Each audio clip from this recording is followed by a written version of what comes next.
Praise the lord. అందరికి వందనాలు. శుభోదయం. ఈరోజు దేవుని వాగ్దానం యెషయా గ్రంథం 49వ అధ్యాయం 26వ వచనం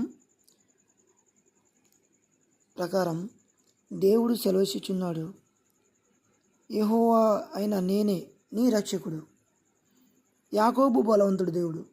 అన్ని జనాలందరూ తెలుసుకున్నట్లు మన శత్రువులు వాళ్ళ స్వమాంసం వాళ్ళే తిన్నట్లు దేవుడు చేస్తాడు.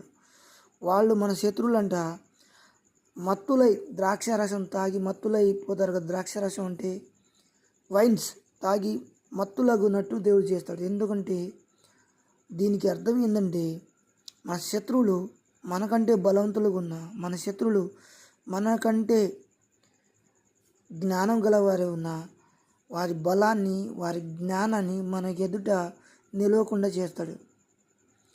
మన దేవుడు శక్తిమంతుడు కాబట్టి మన దేవుడు వారి ఎదురు జయం ఇస్తాడు.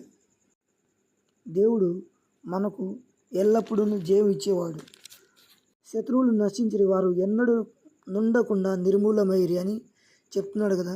ఆ శత్రువులు ఎవరైనా సరే మన ముందు ఉండకుండా దేవుడు నిశ్చింపజే